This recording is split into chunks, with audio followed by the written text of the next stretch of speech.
Hello, welcome back to the channel. I'm here to talk about Everyone on This Train is a Suspect.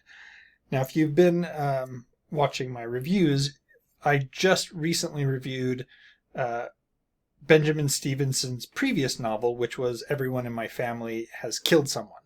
This is the sequel, and I liked the first book enough to check and see if there was something else available, and there was. It is a sequel, but there's not a lot of spoilers between book one and book two, so I have to have less to be careful with here. Not a lot of the characters come over from the first book to the second book.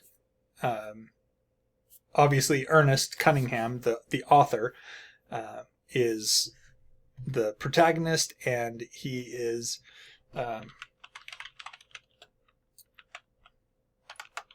he's the one that's narrating the experience. Yes, I was looking something up real quick. One of the things that I learned in the previous book is about an author named Ronald Knox. In 1920s, he was a writer of detective fiction, and he came up with 10 commandments of detective fiction. And Ernest Cunningham believes in those rules, those commandments, and follows them. So he tries to be fair. Benjamin Stevenson here, writing as Ernest Cunningham, tries to be fair about what's going on in the story. Tries to give you enough time and enough clues to solve what's actually going on yourself, which is awesome with fiction, with mystery fiction. Sometimes with mystery fiction, you'll have a twist that comes out of nowhere, or the detective in the story will have a clue that is not given to the audience, things like that.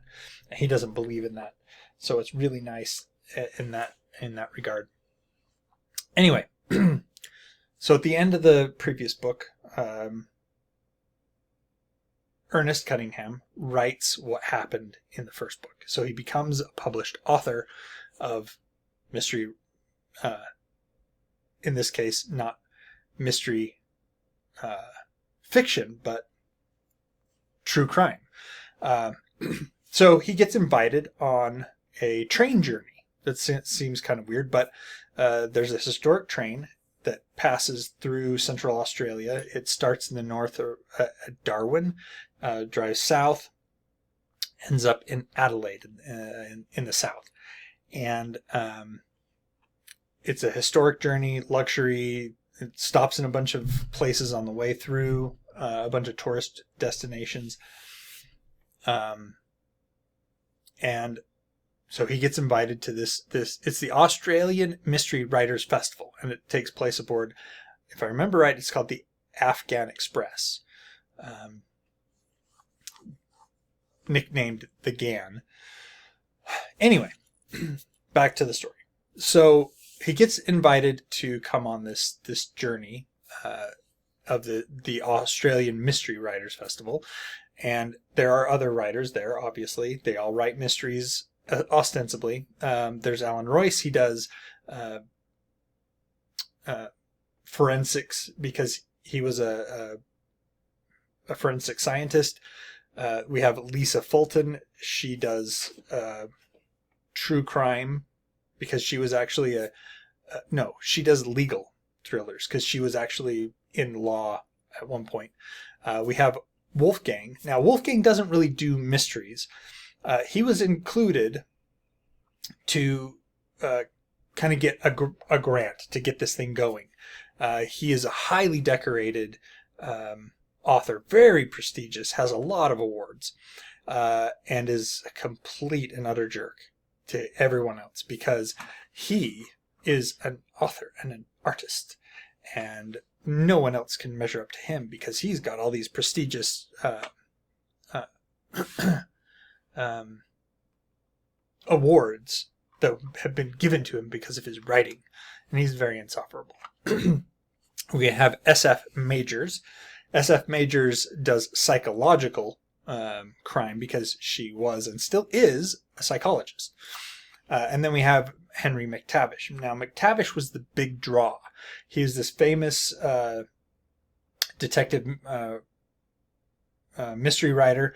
He has a famous detective that's been going on for books and books now. And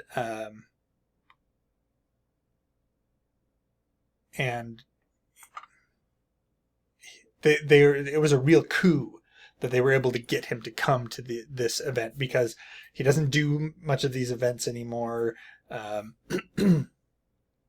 And then we have several other people, publisher, the publicist, or not publicist, agent, Ernest Cunningham's agent, a bunch of people that were there for the festival itself, and some train employees. And it's one of the things that Ernest Cunningham does in the book is he lists who the people are, and he says basically that there are other people here, but I'm not including them, because if I do include them, then you might think that they are part of this story. And so he does leave some people out, and he admits that he leaves them out, but he leaves them out for a good reason. It's like, if I bring them in to the story, then they clutter it, and they actually didn't have anything to do with the story or the resolution or anything like that. So it is an interesting thing. So they take off, and the train gets going. They have their first event. Everything is pretty normal. There's a lot of jealousies among the writers. Turns out that a lot of the writers have some bad blood with each other, and it's kind of amazing that they were able to get them to come at all because of who all was there and things like that. So you start to see these jealousies and these frictions start to surface as they're traveling by train. Then they have an event the next day. So the first day ends without too much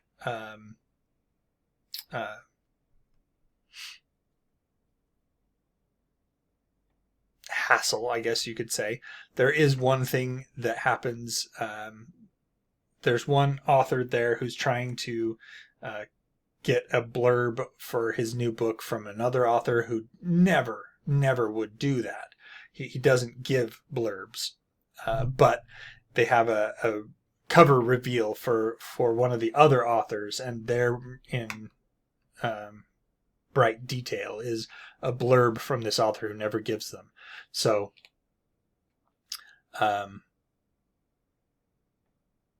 so there is a little bit there that does stoke the flames, but no deaths the first day. Second day, during the one of the panels where they're talking to that Henry McTavish, again, the big draw, the reason everybody wants to come, he starts not looking too good, not feeling too good. He throws up all over the place and dies. Now everybody's thinking, well, he's kind of an older guy, and he's a known alcoholic. Obviously to the person who's reading the book, you're thinking, he just threw up everywhere. That's a huge sign of poisoning. And everybody else was, let me rephrase that. The authorities were treating it, the authorities on the train were treating it as, natural causes. But of course, we've got a train full of mystery writers who all think this is suspicious. What if there's a killer on board this train?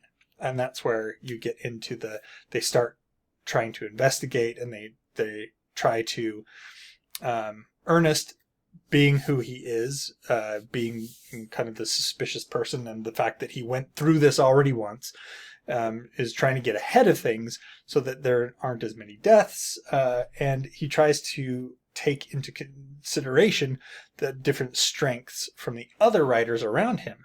We have somebody who was a medical pathologist, somebody who did autopsies and forensic science and all that stuff. We have somebody who knows all the legal loopholes and laws and things that they need to be aware of. We have somebody else who specialized in psychological thrillers, so was possibly able to get into the mind of the killer and things like that. So it is interesting that they have all these different authors and they're bringing their different perspectives into the crime here.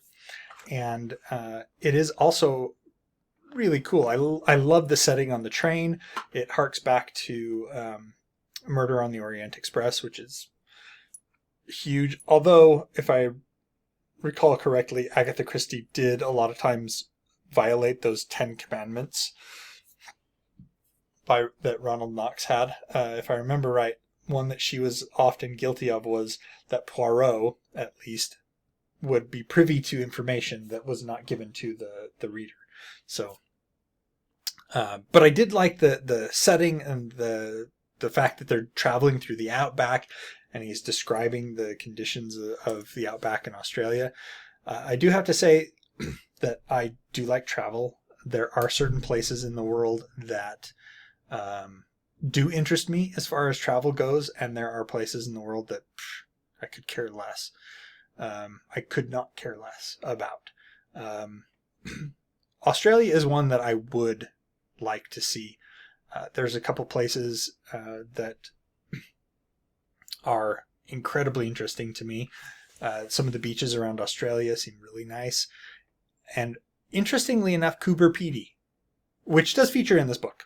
Coober Pedy, if you haven't heard of it, it's one of the towns in the middle of nowhere in the outback that's an opal mining town. And a lot of people, because of how hot it gets in Coober Pedy, they live underground. Anyway, that digression aside, I really do enjoy Benjamin Stevenson's writing. I like Ernest Cunningham as a narrator and as a protagonist in the book. He has a good sense of humor, and I do like the fact that at least